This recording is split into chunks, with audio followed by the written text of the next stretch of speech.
Fala aí, turminha! Vamos agora para a nossa terceira parte da nossa revisão e nós vamos começar falando sobre sílabas. Sílabas é um conjunto de fonemas enunciado em uma só emissão de voz.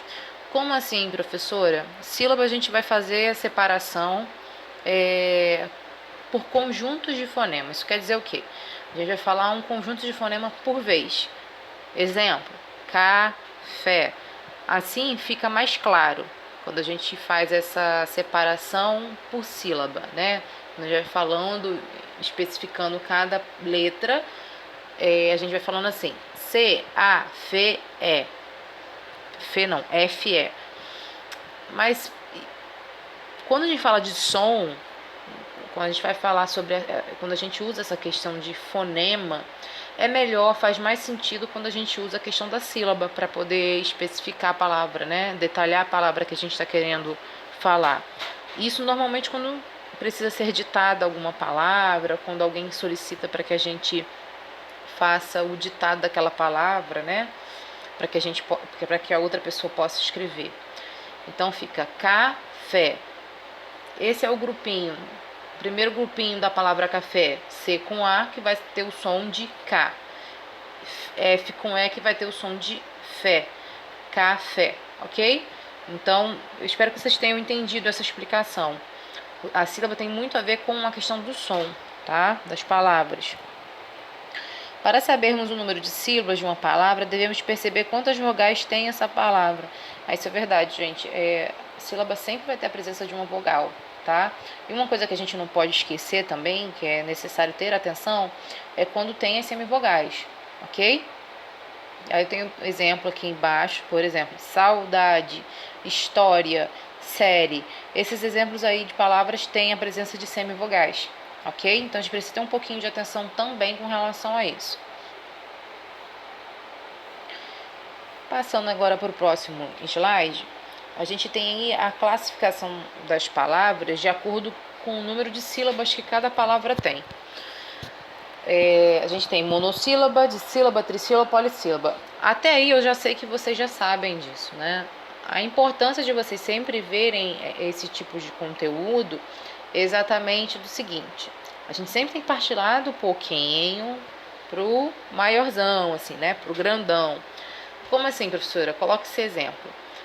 A gente precisa saber desde quando se produz uma palavra, né? Desde o iniciozinho dela, mesmo que ela seja uma pequenininha, uma palavra monossílaba, até a gente fazer uma frase, um período, um parágrafo. Lembrem-se que todas essas formações de aula para vocês, a mais básica possível, que talvez para vocês já não façam o menor sentido, vai fazer sentido na hora que vocês forem produzir redações, textos, tá bom? Por isso que eu falo, tem que começar lá de baixo, lá do pequenininho, para ir lá para o grandão. O grandão, no final das contas, é um texto, é uma redação, é uma mensagem que você está passando, né? É a sua comunicação para alguém que não sabe o que você está querendo dizer. Então, o seu texto tem que ser claro, objetivo. Por isso, é tão necessário saber a estrutura toda da língua, desde da monossílaba, desde o fonema da palavra pequenininha até a produção de um grande texto, ok? Então vamos lá. Monossílaba, todo mundo já sabe, é apenas uma sílaba, né? São palavras que possuem apenas uma sílaba. Eu tenho o exemplo de mãe, flor, lá, meu, vez, ai, só, lá. Dissílaba, possuem duas sílabas. Exemplo: urso, mamãe, sempre, café, ira, transpor, aí. Pessoal, olha, eu quero que vocês tenham uma atenção para isso. Eu não coloquei aqui no slide, mas eu vou falar e eu espero que vocês entendam, tá?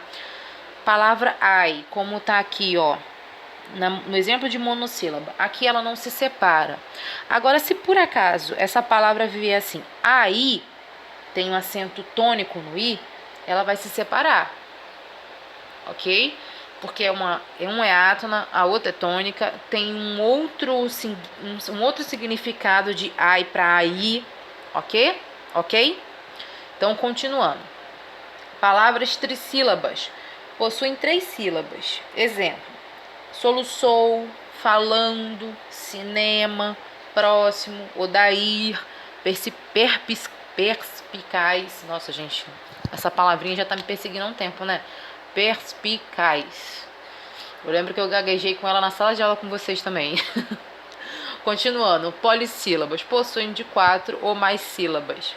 A gente tem palavras como compostura, insensatez, e eu deixei essa primeira palavra para ver se vocês conseguem fazer sozinhos aí em casa, na casa de vocês, né? Já errei. Vamos de novo. Otorrinolaringologista. Otorrinolaringologista. Quero saber quem consegue falar isso aí sozinho, hein? Tentem sozinhos para ver que você sabe. Gente, outra coisa que eu quero ressaltar para vocês é com relação a essa palavra polissílaba, muitas sílabas, de 4 a mais, né? Mas eu queria que vocês soubessem que essa partezinha do início da palavra polissílaba, poli, tem origem grega, tá? E ela significa muitos. Então, sempre que você tiver alguma palavra que tenha polissílaba, um outro exemplo, a polissílaba seria muitas sílabas. Policístico é uma palavra também que a gente ouve aqui no português. O exemplo o que seria o significado desse policístico? Muitos cistos, ok? Polivalente, muito valor, vários valores, ok? E por aí tem muitas outras, tá, gente? Muitas outras palavras que existem esse poli, que no iniciozinho dela já significa a palavra muitos, ok? Então tem que ficar atento a isso. Passando agora para o nosso próximo slide, a gente tem aí as divisões silábicas. Na divisão silábica das palavras, cumpre observar as seguintes normas. É isso mesmo, gente? É isso mesmo. Divisão silábica, a gente já... lembrei agora. O que acontece? Aqui eu já deixei algumas com a divisão específica, né? Especificada, para que vocês pudessem ver aí monossílaba, dissílaba, trissílaba e polissílaba, mas aqui nessa divisão silábica a gente já começa aí com as regrinhas que eu já tinha começado a falar no início, lá no comecinho da aula. Se eu não falei, vocês me desculpem, mas é isso. As regrinhas que a gente precisa seguir para fazer a divisão silábica de maneira correta.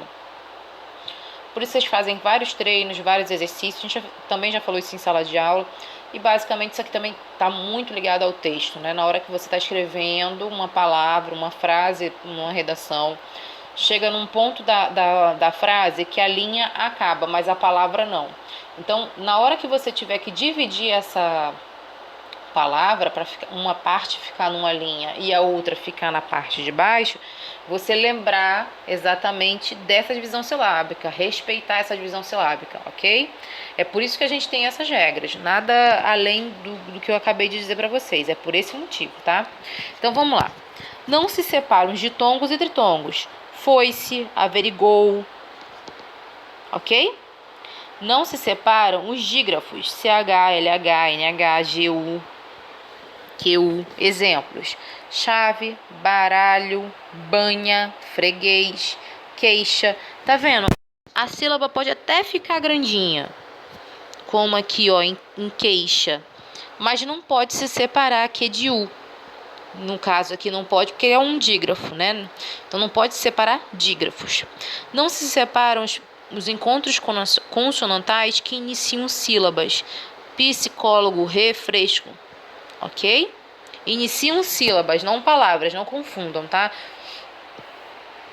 Não se separam vogais dos hiatos. Exemplos: caatinga, fiel, saúde.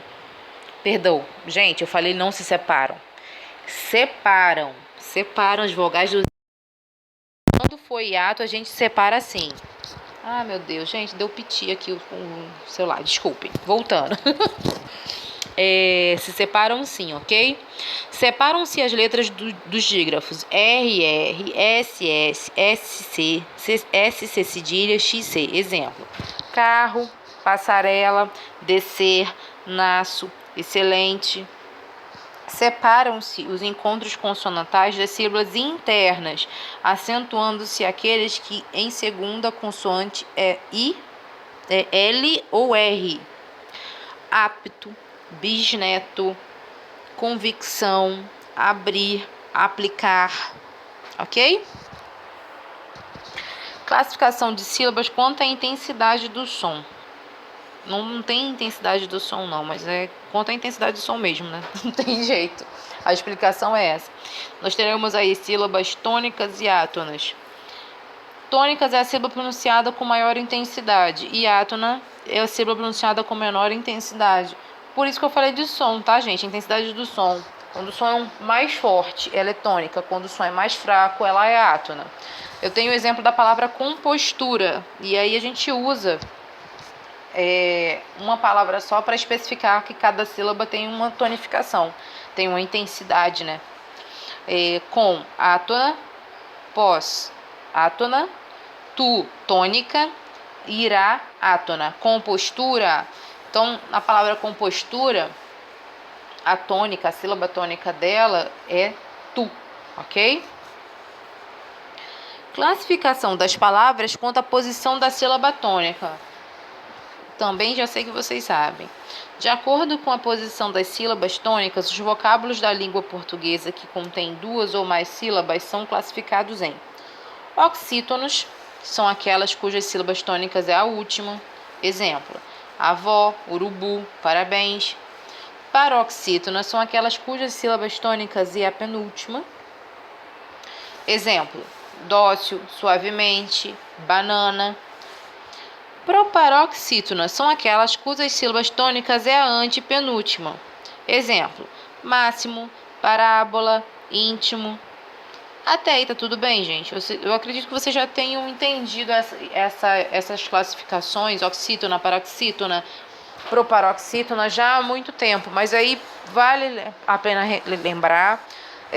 Dentro dos exercícios que vocês vão ver, vocês vão praticar um pouquinho disso tudo aí que a gente já falou. E é isso, pessoal. Vamos, então, vendo tudo, tirando todas as dúvidas necessárias comigo lá no WhatsApp, na hora que estiver fazendo os exercícios. Se na explicação alguma coisa não ficou clara, né, nos vídeos alguma coisa não ficou clara, vocês me chamam aqui, me chamam lá no WhatsApp que eu respondo, tá bom, pessoal? Um abraço.